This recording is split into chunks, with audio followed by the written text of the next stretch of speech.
Essentially, if a SNAP customer goes to a farmer's market and spends $10 of their SNAP benefits on any SNAP eligible items, which include fruits, vegetables, meats, eggs, dairy, any SNAP eligible foods, they receive an additional $10 in matching double SNAP funds that they can use on fruits and vegetables or plant starts that produce fruits and vegetables. So it's a great win-win program kind of all around. It encourages SNAP folks to use their benefits at local farmers markets, keeping those federal dollars in local food systems. It helps make fresh produce more available and accessible, and it's putting money directly into the hands of our local farmers. So what's not to like about double SNAP?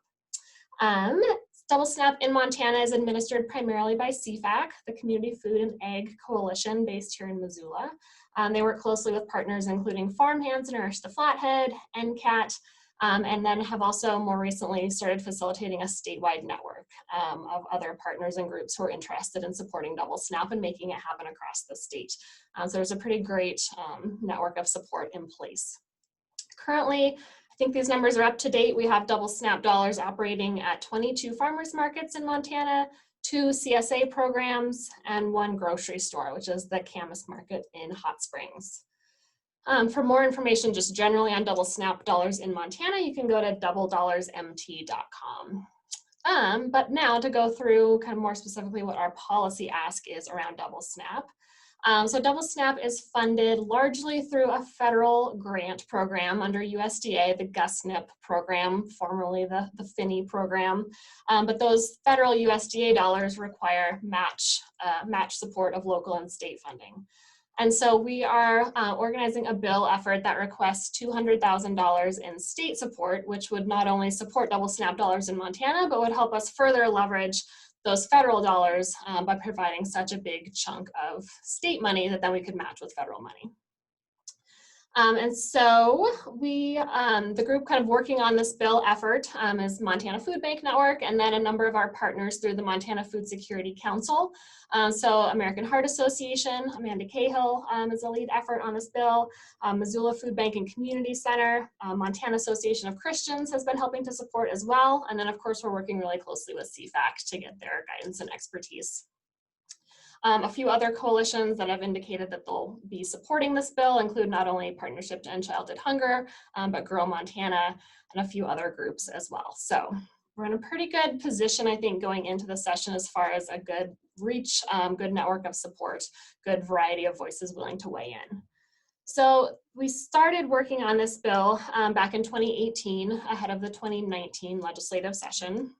And we had a very similar ask of $200,000, feeling like you're looking at CFAC's budget and kind of what amount of money would make a noticeable impact, but is still a small enough ask to be a reasonable request from the state, recognizing that budgets are always tight and it's difficult to get new funding, and kind of arrived at that $200,000 as being big enough to make a real difference in the state, but a relatively minor amount in the grand scheme of budgets.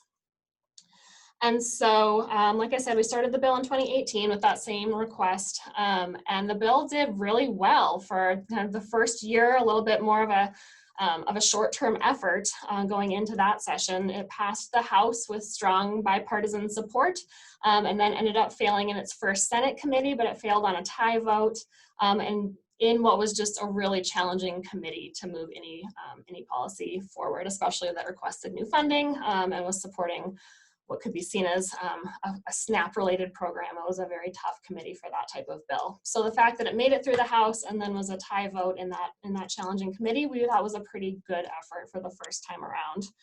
So we've now been working over the interim since the 2019 session to build an even stronger effort going into 2021. So working with a lot of those partners that I mentioned across the state to try to coordinate visits to farmers markets for state legislators, working to find farmers and SNAP customers who are willing to come testify and weigh in support of this bill to really just demonstrate the impact that it would have. So we have, for 2021, we have our sponsors for the bill solidified. We have Senator Solomon out of Ronan sponsoring in the Senate, and Representative Welsh out of Dillon sponsoring in the House. Those are both Republican members. They both were great supporters in 2019. Solomon actually sponsored in 2019 as well. Welsh was not our sponsor in 2019, but he stood up on the House floor before the floor vote and spoke about how impactful this bill would be to Montana's farmers. So we're excited to have them both on board as sponsors this time around. We're drafting bill language now, so kind of in that process, going back and forth with legislative services to get the bill request in, the language finalized, to hopefully then be able to be ready to move forward with a hearing once the session starts. We are also gearing up more broadly for the session, doing some community work to find more community stakeholders willing to weigh in with their legislators. So kind of similar to what Heather was sharing as far as strategy and getting legislators, making sure that they're hearing from local constituents about the impacts of programs. We have a number of counties identified, and I'll just read through those really quickly, as being some counties in the state where they have legislators who sit on those key committees that will be hearing this bill and other SNAP related bills and other bills that are important, I think, to all of us, all of the priorities that Rachel just shared. And so we're specifically trying to find great community voices in the following counties, but like Heather said, voices from anywhere across the state are absolutely important and needed as well. But Cascade County, Flathead, Lake, Custer, Richland, Gallatin, Beaverhead, and Madison are kind of the areas that we've identified having those legislators who will be some of those key votes. Because I think we'll have, I mean, if it follows similar to 2019, decent support on the floor in the House and the Senate, but it's really getting it through those committees that can be challenging, where just 1 or 2 votes can either make or break the difference as to whether that bill moves forward. So those are the counties that have some of those legislators who sit on the committees who we think will be some of those swing votes in deciding whether or not the bill moves forward.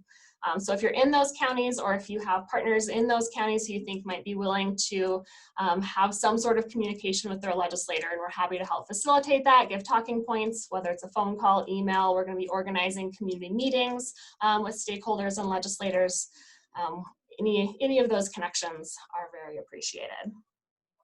We know that asking for new funding is always a tough ask, and I think going into this session with so many questions and uncertainties and challenges, I don't know at all how this session is going to go, and if we'll have kind of a strong effort on this bill, or if there'll just be too many things going on and we'll be back at it in 2023.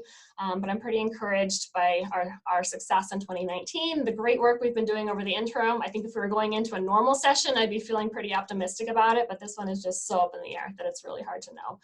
But we're doing our best to support this effort. I think that's my quick overview. Are there questions or thoughts or anything else that people want to talk through?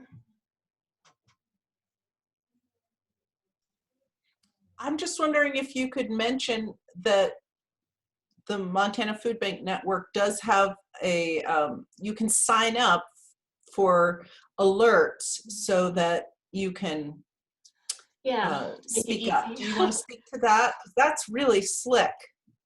Yeah, for sure.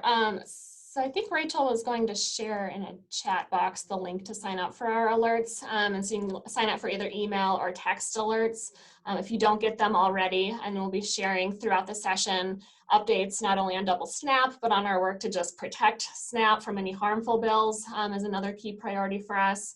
And supporting things like paid family leave, kind of more of like the root cause issues related to hunger in Montana. So if you'd like to get updates on double SNAP and all of those other legislative priorities, we can make sure to share information on how to sign up for that. And we really do try to make it easy to contact your legislators. So it'll, if you're not sure who your local legislators are, it'll identify them automatically when you share your address.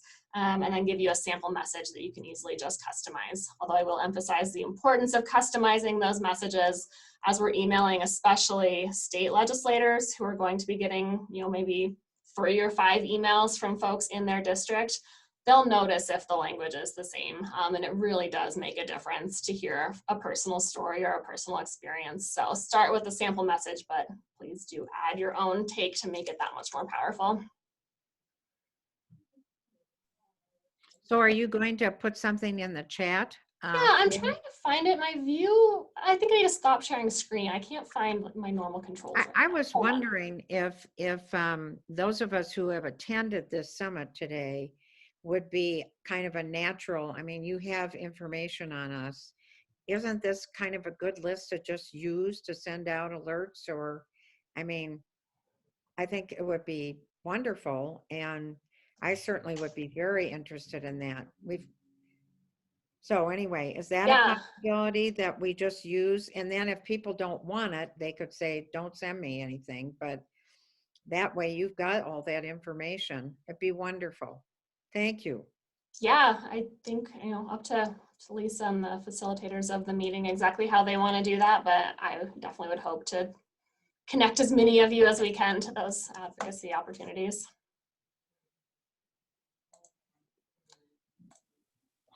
Hey, Lorianne. This is Jackie Simmons at Montana Budget. I have 2 questions, and I'm sorry if you addressed this. I had kids running around. Does USDA provide any funding for double SNAP, or would it just be solely state dollars? What was the first part of your question? Does who provide funding? USDA. USDA, yeah. So the program is typically about half funded by USDA, but the USDA grants require state and local match dollars. So we have a decent amount of funding through USDA, but to further leverage those dollars, we need to make sure that we have good match opportunities. And so by having state investment as well, not only do we get those state dollars coming in, then we can also match them with federal dollars. Gotcha. The other question I had was, are there other similar states similar to Montana that have double SNAP, and do you have any idea like how many states participate? Yeah, I mean, as far as I know, most every state operates double SNAP dollars to some degree. I think there are a good number who do state investment in the programs as well. I don't know specifically how many do that, how many have the state investment. But as far as I know, I would think that most every state had at least SNAP dollars programs available, but I guess I don't know that 100%. I just sort of assumed that was the case. The federal Gus SNAP dollars are available kind of nationwide to organizations that want to apply and run the programs in their state. So hopefully it's available most places. And then, like I said, there are also a good number of states who have the additional state fundings invested as well. Question. Does when people are using double snap, well, you said they're available at 22 different farmers markets across Montana, and does that like mean that like there are vendors there, or like all vendors at the farmers market accept it? All vendors at the market. It's the market that gets set up to operate it. And so typically when people use their SNAP dollars at a farmer's market, they get tokens for those SNAP dollars. And so when a market is set up to also offer double SNAP, they have their regular SNAP tokens that can be used on any SNAP eligible foods. And then they also have matched double SNAP dollar tokens. So when individuals go to that info booth to get their SNAP tokens, they just are given their SNAP tokens, and then here's your matching double SNAP tokens. And then they spend those at the vendors, just like they do their regular benefits. The vendors then cash those back in with the market to be able to get their money.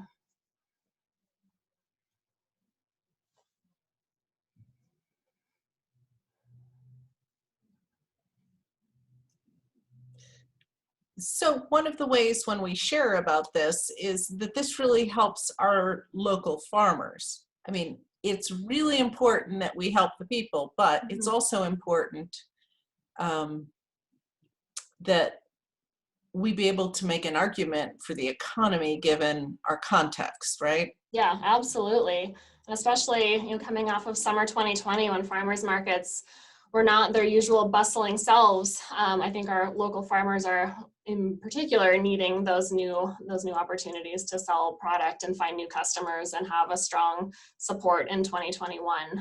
So more than ever, those additional dollars going to our local farmers are important. But yeah, that's kind of the beauty of double SNAP, is that it's helping families afford healthy local food, but it's money that's going directly to local food systems. So, which is why it helps to emphasize that point, to get the broad support that we need to move it forward. Thank you for telling us so much.